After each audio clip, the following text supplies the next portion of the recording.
Hello dear friends, how are you? This is lecture number 4 on the Muslim Family Laws Ordinance 1961. इसके अंदर आज हम discuss करने जा रहे हैं वो हमारे पास है सेक्शन नंबर 7. सेक्शन नंबर 7 बात करता है तलाक के बारे में. तलाक मीन्स डाइवोर्स. ठीक है, आज इसके बारे में हम बात करते हैं. हमारे पास इसकी बेरीडिंग करते हैं कि ये हमारे पास सेक्शन क्या बात करता है. इसका सब सेक्शन 1 बात करता है any man who wishes to divorce his wife shall. कोई भी शख्स जो अपनी बीवी को तलाक देना चाहता हो as soon as may be after the pronouncement of talaq in any form whatsoever. किसी भी फॉर्म में अगर उन्होंने तलाक दी है, ठीक है, आफ्टर प्रोनाउंसमेंट ऑफ तलाक, कि उन्होंने जो तलाक दी है तलाक के फौरन ऐलान के बाद किसी भी फॉर्म में, give the chairman notice in writing of his having done so. तो फिर उन्होंने जो तलाक दी है ना, उस तलाक का वो क्या करेगा, चेयरमैन को हमारे पास नोटिस देगा. ठीक है, रिटन में देगा. ठीक है, यहाँ तक बात क्लियर है. Very simple. किसी भी फॉर्म में जो शख्स चाहता है कि वो अपनी बीवी को तलाक देना चाहता है, अगर वो किसी भी फॉर्म में तलाक देता है तो फिर जो उसने तलाक दी है, ठीक है, उसकी जो है ना हमारे पास नोटिस चेयरमैन को देगा वो रिटन में. यहाँ तक बात कीजिए, सिंपल है बहुत. And shall supply a copy thereof to the wife. और जो तलाक इन्होंने अपनी बीवी को दी है और जो नोटिस चेयरमैन को इन्होंने सेंड किया है, वो नोटिस रिटन में जो सेंड किया चेयरमैन को, ठीक है, वही नोटिस अपनी वाइफ को भी वो देगा. पाबंद है. यहाँ तक बात क्लियर है, सिंपल है. उसके बाद चले जाते हैं इसके कुछ प्रोविजो है. प्रोविजो 1 क्या बात करता है, ठीक है, provided that where the party belong to Fiqah Jafaria. Fiqah Jafaria का वर्ड जो है, फिकाह जाफरिया क्या है, वर्ड क्या है हमारे पास यहाँ पर, Fiqah Jafaria. Fiqah Jafaria means Shia school of thought. Shia school of thought. ठीक है, शिया स्कूल ऑफ थॉट. कोई भी provided that where the parties belong to Fiqah Jafaria, मतलब जो पार्टी फिकाह जाफरिया से ताल्लुक़ रखती है ना, ठीक है, मगर शर्त यह है कि जो पार्टी फिकाह जाफरिया से ताल्लुक़ रखती है, आइए अब देख लेते हैं ए, बी और सी. ठीक है, मगर शर्त यह है कि जो पार्टी फिकाह जाफरिया से ताल्लुक़ रखती है, नंबर ए बात करता है the main may voluntarily and with his free will pronounce himself or through duly authorized attorney wakil talaq uttering in a literal Arabic word siga in the physical presence of at least 2 witnesses qualifying the requirements of clause 1 of article 17 of कानून शहादत 1984. कि अगर कोई फिकाह जाफरिया से ताल्लुक़ रखता है तो फिर वो अपनी मर्जी से, ठीक है, अपनी ख्वाहिश के मुताबिक, ठीक है, वो ड्यूली एजेंट के जरिए, ठीक है, थ्रू ड्यूली एजेंट, या फिर वो खुद जो है हमारे पास अरबिक वर्ड है सीगा, उसको जो है दोहराते हुए, ठीक है, आ रही बात समझ में, जो है अपनी बीवी को वो तलाक दे सकता है. वर्ड है सीगा. ठीक है, नंबर 1 में सीगा. सीगा, ठीक है, उसको अटर्स करने से, अटर्स मीन्स उसको हमारे पास जो है कहने से, सीगा वर्ड्स कहने से जो है ना, जो है 2 विटनेस की मौजूदगी जो है फिजिकल प्रेजेंस लाजमी है. ठीक है, फॉर एग्जांपल यहाँ पर कोई ए है, इसकी शादी हुई है बी से, ठीक है, ये अपनी बीवी को तलाक देना चाहता है, ये फिकाह जाफरिया से ताल्लुक़ है इनका. ठीक है, आ रही बात समझ में, और फिकाह जाफरिया से इसका ताल्लुक़ है, तो फिर ये जो अपनी जो बीवी है इसको तलाक देना चाहता है, मतलब ये हस्बैंड है और ये वाइफ है. ठीक है, अब क्या देना चाह रहा है, तलाक देना चाह रहा है, तो 2 विटनेस मौजूद हो, मतलब एक्स और वाई मौजूद हो, और इनकी मौजूदगी में ये कहेंगे सीगा, मतलब मैं आपको तलाक दे रहा हूँ. ठीक है, यहाँ तक बात क्लियर है, सिंपल है. जहाँ तक अगर किसी किस्म की कोई कन्फ्यूजन हो तो आप मुझसे पूछ सकते हैं. और ये जो 2 विटनेस की जो रिक्वायरमेंट है ना, वो कानून शहादत के आर्टिकल 17 में कहा गया है कि जो हमारे पास है नंबर ऑफ विटनेसेस कितने होने चाहिए, उसके अंदर आप देख लें, ठीक है। नंबर बी क्या बात करता है, बी बात करता है द प्रोनाउंसमेंट ऑफ तलाक shall be ineffective if it is done jokingly और अंडर एंजर। अगर कोई भी तलाक जो है वो ऐलान की गई है जो कि हमारे पास वो इनइफेक्टिव रहेगी, तब तक इनइफेक्टिव कब रहेगी, जब वो मजाक मजाक में तलाक दी गई हो, या फिर गुस्से में दी गई हो, एंजर में, या इंटॉक्सिकेशन के अंदर दी गई हो, कि नशे में धुत होकर कोई हस्बैंड घर पे आया और कहा कि मैं आपको तलाक दे रहा हूँ, तो फिर वो तलाक नहीं है, ठीक है। इंसेंटी में के अंदर जब वो जो है वो पागलपन होता है इंसान का, ठीक है, उसके अंदर अगर वो कुछ कह दे ऐसा, तो फिर भी वो तलाक नहीं होती है। ड्यूरेस दबाव के अंदर, ठीक है, आर कोर्जन ज़बरदस्ती के अंदर कहा जो है हस्बैंड से जो है वो जो है कोई शख्स आके ज़बरदस्ती कहे कि आप अपनी बीवी को तलाक दें, तो फिर वो भी तलाक नहीं होगी। Of any kind and from any come whatsoever, फिर किसी भी किस्म का हो, किसी भी वजह से आए, मतलब एनी कम हो, मतलब किसी भी किस्म का ऐसा कोई ख्याल हो, तो फिर वो तलाक तस्वुर नहीं होगा। यहाँ तक बात क्लियर है। ये हमारे पास बी के अंदर क्या है कि ऐसी तलाक इनइफेक्टिव रहेगी, उसका कोई जो है असर नहीं रहेगा, उसकी कोई अहमियत नहीं है, वो वाइड कहलाएगी तलाक, ठीक है। आगे बात समझ में। नंबर सी पर चले जाते हैं, डिस्प्यूट पर। नंबर सी बात करता है इन केस ऑफ डिस्प्यूट, जब कोई डिस्प्यूट हो with reference to class A and B, A और बी के अंदर, ए और बी के अंदर जब कोई किसी किस्म का डिस्प्यूट हो, ठीक है, तो क्या करेंगे, arising due to difference of opinion, ठीक है, जो अराइज हो रहा है दोनों पार्टीज के ओपिनियन जो है वो डिफरेंस है, उस वजह से the parties or any of the parties may have recourse to a court of competent jurisdiction, ठीक है। तो फिर दोनों पार्टीज जो है, दोनों में से कोई भी पार्टी, ठीक है, हैव रिकोर्स मीन्स अवाइल रेमेडी, वो रेमेडी अवाइल कर सकते हैं, जो भी कॉम्पिटेंट कोर्ट हो, कॉम्पिटेंट हमारे पास कोर्ट हो, जिसकी भी जो है दायरा इख्तियाराती हो, जुरिडिक्शन जिसके अंदर कोर्ट की जुरिडिक्शन आती हो, कॉम्पिटेंट जुरिडिक्शन, ठीक है, वहाँ पर वो अवाइल कर सकते हैं रेमेडी। यहाँ तक बात क्लियर है, ठीक है, सिंपल है, वेरी सिंपल। उसके बाद चले जाते हैं हम आर बाय अप्रोचिंग द मुत्तहिद आलम, ठीक है, या फिर मुत्तहिद आलम को भी अप्रोच कर सकते हैं। एंड द डिसीजन ऑफ मुत्तहिद आलम shall have a status of an award, तो फिर जो मुत्तहिद आलम है, ठीक है, उनकी जो डिसीजन है वो एज अवार्ड माना जाएगा, ठीक है, वो एक अवार्ड माना जाएगा, ठीक है। And the same shall be dealt with in accordance with the provisions of arbitration act 1940। और ये जो हमारे पास जो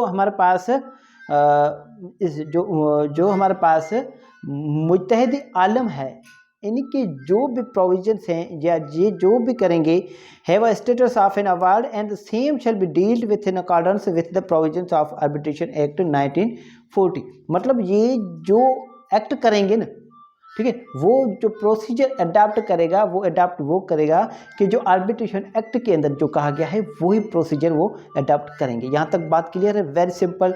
अगर समझ में ना आए तो फिर आप मुझसे जो है कमेंट में पूछ सकते हैं, ठीक है। यहाँ तक बात क्लियर है। उसके बाद चले जाते हैं, वर्ड है मुत्तहिद आलम। मुत्तहिद आलम, उसकी एक्सप्लेनेशन दी गई है, वर्ड मुत्तहिद आलम की एक्सप्लेनेशन। मुत्तहिद आलम मतलब फ़िक़्ह है आज़म, फ़िक़्ह आज़म, ये क्या बात है, ठीक है। एक्सप्रेशन मुत्तहिद आलम या फ़िक़्ह आज़म मीन्स अ जूरिस कंसल्ट, मतलब क्या है, कानून सलाहकार। आगे बस समझिए, religious scholar or doctor of Shia school of thought, ठीक है, मतलब क्या है, मजहबी स्कॉलर हो, ठीक है। आगे बस समझिए, मजहबी जो है पेशवा हो, doctor of Shia school of thought, या फिर शिया स्कूल ऑफ थॉट के जो है वो हमारे पास जूरिस्ट हो, ठीक है, डॉक्टर हो, ठीक है, मास्टर हो, well versed with Sharia having international repute, और वेल वर्स्ड हो, ठीक है, शरिया के, ठीक है, इंटरनेशनल उसकी जो है वो हमारे पास फेमस हो, ठीक है, इंटरनेशनल रिप्यूट हो उनका। एंड ऑफ सच रिकॉग्निशन, और ऐसी रिकॉग्निशन हो, मतलब तस्लीम शुदा हो internationally, the council of Islamic ideology shall maintain a panel of मुत्तहिद आलम हैविंग अफोरसेड क्वालिफिकेशन। और ऐसे जो भी मुत्तहिद आलम हैं, ठीक है, जो भी ऊपर जो क्वालिफिकेशन दी गई हैं, जो ऐसी क्वालिफिकेशन रखते हैं, ठीक है, शैल मेंटेन अ पैन, तो उसका वो Islamic council of Islamic ideology उसका क्या करेंगे, उसका जो है पैनल जो है मेंटेन करके रखेंगे। मतलब ऐसा पैनल बनाएंगे, उस पैनल के अंदर कौन कौन से मुत्तहिद आलम हैं, ठीक है, आरी बात समझे, वो उनका पैनल सेट करके रखेंगे। यहाँ तक बात क्लियर है। उसके बाद चले जाते हैं हम, हमारे पास सब सेक्शन 1A जो है वो दिया गया है हमारे पास 4 दिसंबर 2021 को अमेंडमेंट किया है 1A के अंदर, ठीक है। आइए उसको देख लेते हैं हम। As enshrined in article 2 to 7 of the constitution of Islamic republic of Pakistan के जो 227 पाकिस्तान कॉन्स्टिट्यूशन के आर्टिकल के अंदर जो कहा गया है ना, ठीक है, मतलब इंश्राइंड वर्ड जो है उसका मतलब है इंट्रोड्यूस, जो इंट्रोड्यूस करवाया गया है, मतलब provisions relating to Quran and Sunna, ठीक है। The divorce and matters connected therewith or ancillary thereto shall be decided according to personal law interpreted by Fiqh Jafaria Shia school of thought. मतलब जो भी मैटर्स हैं डाइवोर्स के, ठीक है, जो भी कनेक्टेड मैटर्स हैं देयर विथ, या फिर जो भी एंसिलरी है मददगार हैं उनके, ठीक है, जो भी मैटर्स, ठीक है, thereto shall be decided, तो फिर वो डिसाइड किए जाएंगे according to the personal law, जो भी पर्सनल लॉ है इंटरप्रेट किया गया है फिक्का जाफरिया, मतलब इसको शिया स्कूल ऑफ थॉट के मुताबिक उसके तहत जो है वो डिसाइड किए जाएंगे। Very very simple. उसके बाद चले जाते हैं सब सेक्शन 2 पर। सब सेक्शन 2 क्या बात करता है, contravenes the provisions of sub section 1।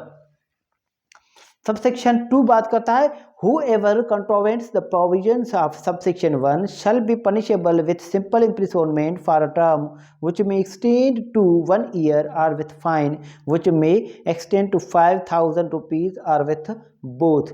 मतलब जो भी कंट्रोवेंस करेंगी, मतलब जो भी सब सेक्शन 1 की वायोलेशन करेगा, ठीक है, उसको सजा दी जाएगी कितनी, इम्प्रिसोनमेंट, जेल भेज दिया जाएगा उसको 1 साल के लिए, या फिर उसको 5,000 की फाइन भी भरनी पड़ेगी, ठीक है, या फिर दोनों, उसको जेल भी भेजा जा सकता है और 5,000 की सज़ा भी, 5,000 के जुर्माना भी उसको जो है उन पर लगाया जा सकता है, ठीक है। सब सेक्शन 3 क्या बात करता है, सब सेक्शन 3 बात करता है after 90 days effect if not revoked earlier. ये वर्ड थोड़ा जो है सब सेक्शन 3 आपको समझने की ज़रूरत है। Save as provided in sub section 5 के, जो सब सेक्शन 5 के अंदर जो बातें की गई हैं उसको महफूज जो है करते हुए, अ तलाक अनलेस रिवोक्ड अर्लियर, कोई भी तलाक अगर वो पहले रिवोक की जाए, मतलब मनसूख की जाए, ठीक है, उसको वापस लिया जाए, अगर लिया नहीं जाता है वापस एक्सप्रेसली और अदरवाइज, ठीक है, लिखत में या फिर किसी और तरीके से, shall not be effective until the expiration of 90 days from the day on which notice under sub section 1 is delivered to chairman. कि अगर 90 days से पहले, कितने 90 days से पहले 90 दिन, मतलब 3 महीने के अंदर, अगर 3 महीने के आफ्टर 90 days इफेक्ट, 3 महीने के अंदर अगर कोई एक्सप्रेसली, मतलब रिटन में इस तलाक को रिवोक नहीं करता, ठीक है, या फिर किसी और तरीके से, या फिर जो नोटिस दिया गया है ना सब सेक्शन 1 के अंदर, जो चेयरमैन को जो नोटिस गया है, ठीक है, उसके रिसीव के बाद 90 डेज तक ये इनइफेक्टिव रहेगा, तलाक क्या रहेगा, इनइफेक्टिव रहेगा, मतलब इसकी कोई वैल्यू नहीं रहेगी। 90 डेज गुजर जाने के बाद जो है ना वो क्या होगा, वो हमारे पास इफेक्ट कर जाएगा, मतलब तलाक हो गई, कंफर्म हो गई, ठीक है। यहाँ तक बात क्लियर है। सेशन कोर्ट जब किसी भी क्रिमिनल केस में सजा देता है तो उसको कंफर्म कौन करता है, हाई कोर्ट करती है, ठीक है, उसके कितने टाइम पीरियड है, 7 दिन है। अगर 7 दिन के अंदर आप अपील में नहीं जाते तो फिर वो कंफर्मेशन के लिए जाता है। ठीक है, कंफर्मेशन जब हो जाती है तो फिर वो फुल एंड फाइनल हो जाता है। यहाँ तक बात क्लियर है। अब चले जाते हैं हम, ये समझ में आ गया सब सेक्शन 3। उसके बाद हम चले जाते हैं हमारे पास सब सेक्शन 4 पर। ठीक है, मतलब सब सेक्शन 3 क्या बात कर रहा था कि 90 दिन का टाइम है, अगर 90 दिन के अंदर कोई लिखत में तलाक वापस नहीं लेता या फिर लिखत में उसको मनसूख नहीं करता या फिर किसी भी और तरीके से उसको मनसूख नहीं करता या फिर जो चेयरमैन को नोटिस गया है उसके बाद 90 दिन तक वो इंतज़ार रहेगा, हो सकता है इनके दरमियान वो तलाक रिवोक हो सकती है 3 महीने तक। अगर नहीं होती 3 महीने तक तो 3 महीने के बाद जो है ना वो तलाक कंफर्म की जाएगी। ठीक है, ये है कंफर्मेशन। ठीक है, सब सेक्शन 3 कह लें आप कि ये तलाक कंफर्मेशन है। ठीक है, कंफर्मेशन का टाइम पीरियड कितना है, 3 महीने। 3 महीने। ठीक है, यहाँ तक बात क्लियर है, सिंपल है, मतलब 90 डेज। ठीक है डियर, अब हम चले जाते हैं हमारे पास से सब सेक्शन 5 पर। सब सेक्शन 5 क्या बात करता है, वो सब सेक्शन 4। सब सेक्शन 4 आपने पढ़ा होगा हमारे पास 10(4), सेक्शन 10 पढ़ा था आपने, सेक्शन 10(4) पढ़ा था। Section 10(3) reconciliation. ठीक है, प्री ट्रायल, प्री ट्रायल होती थी, रिकंसिलिएशन होती थी हमारे पास फैमिली कोर्ट्स एक्ट 1964 के अंदर। 1964 के फैमिली कोर्ट्स एक्ट के अंदर जब रिकंसिलिएशन होती थी, जब अगर रिकंसिलिएशन फेल हो जाती थी तो आप जो है वो एप्लीकेशन देते थे फैमिली कोर्ट एक्ट के अंदर, एप्लीकेशन देते थे सेक्शन 10 सब सेक्शन 4 की कि प्री ट्रायल फेल हो गया है, अब प्रोसीडिंग्स की जाए, इशू फ्रेम किए जाए। यहाँ तक बात क्लियर है। अब चले जाते हैं हम इसी तरह, इसी के अंदर हमारे पास जो है सब सेक्शन 4। सब सेक्शन 4 बात करता है रिकंसिलिएशन। इसी तरह वहाँ पर सब सेक्शन 3 के अंदर कहा गया था फैमिली कोड के अंदर। ठीक है, और सब सेक्शन जो है 4 के अंदर क्या कहा था, सब सेक्शन 4 के अंदर जो है रिकंसिलिएशन फेल की एप्लीकेशन हम देते थे। ठीक है, यहाँ तक बात क्लियर है, कंप्लायंस होती थी 10(4) की। ठीक है, अब यहाँ पर 4 पढ़ रहे हैं हम, within 30 days of the receipt of notice under sub section 1।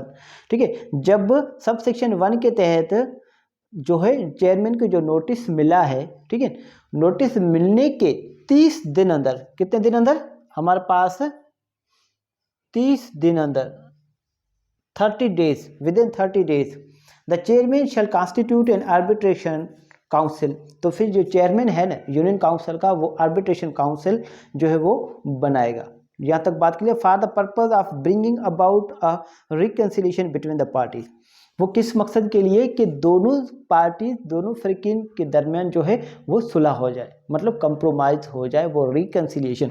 Word reconciliation जो है ना उसका मतलब है कंप्रोमाइज़। आप कंफ्यूज ना हुआ करें, जब भी कोई समझ ना आए तो आप मुझसे पूछ सकते हैं। ठीक है, ये वर्ड है कंप्रोमाइज़।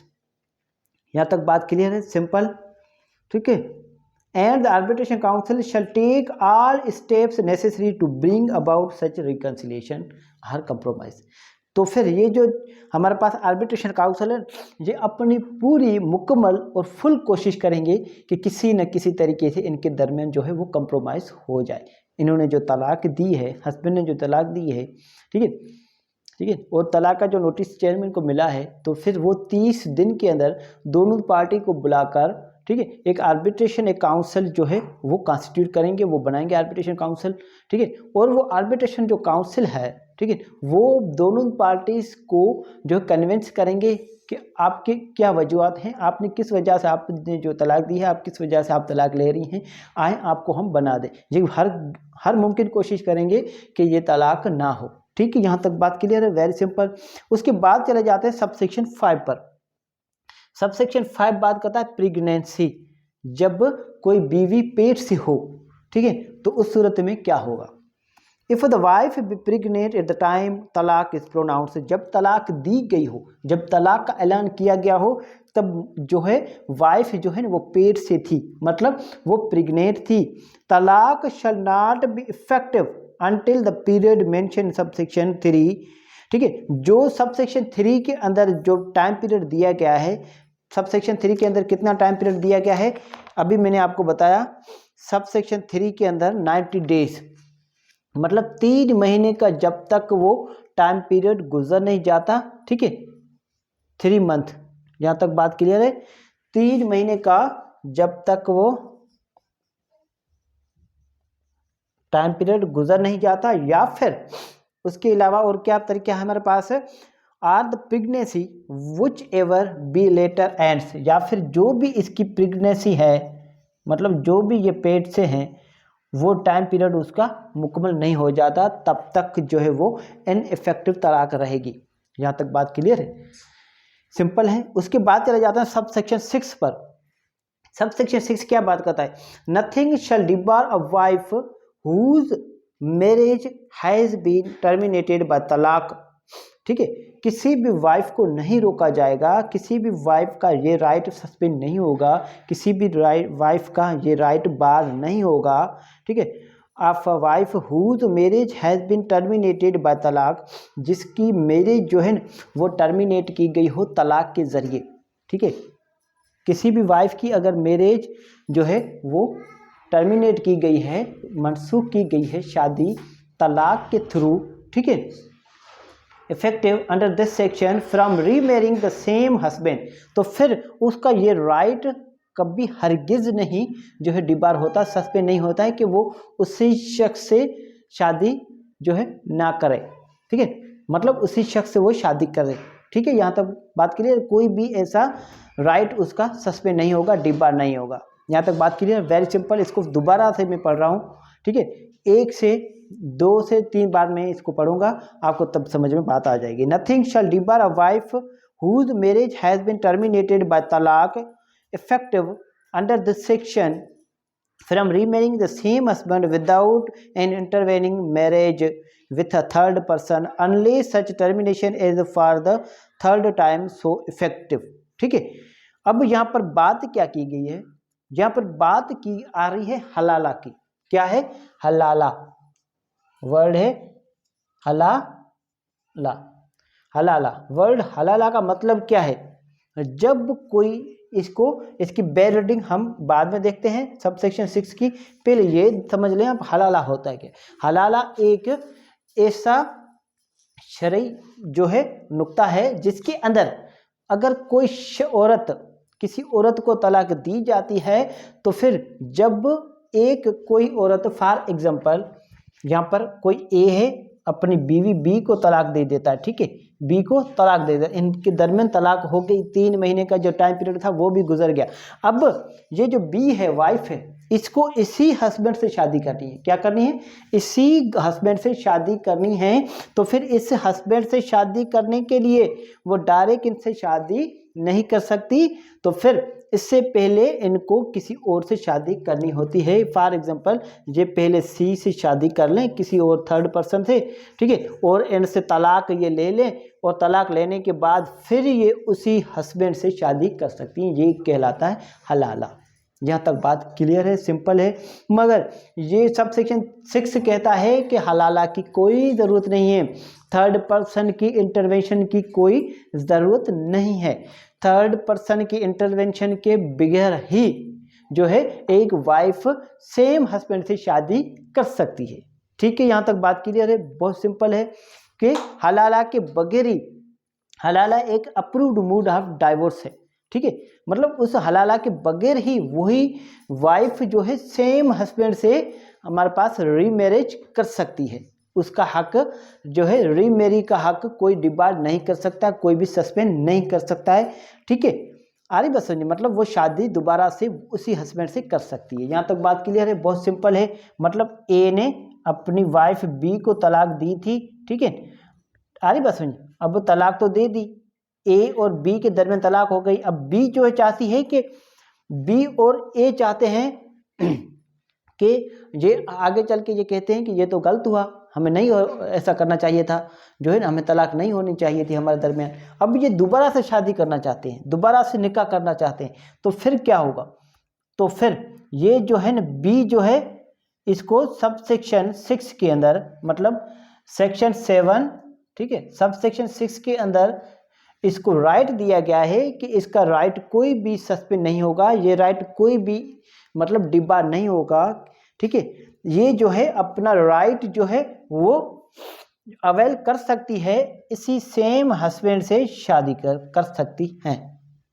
आई बात समझे, मतलब इसी जो पहले जो इसके हस्बैंड ने जो इनको डाइवोर्स दी, तलाक दी, ठीक है, तलाक इसके दरमियान हो गई, वैलिड तलाक हो गई, यहाँ पर बात चली है वैलिड तलाक, ठीक है, मतलब 90 डेज वगैरह जो भी हैं, टाइम पीरियड गुजर गया 5-6 साल के बाद फॉर एग्जांपल, ठीक है, दोनों आपस में शादी करना चाहते हैं, तो फिर उस जो है वाइफ को कोई भी ऐसा जो है उसका राइट डिबार नहीं होगा, उसका राइट जो है बार नहीं होगा, वो उसी हस्बैंड से शादी कर सकती है। यहाँ तक बात क्लियर है, सिंपल है। अगर यहाँ तक अगर किसी भी किस्म की कोई भी कन्फ्यूजन हो तो आप मुझसे पूछ सकते हैं, ठीक है डियर फ्रेंड्स।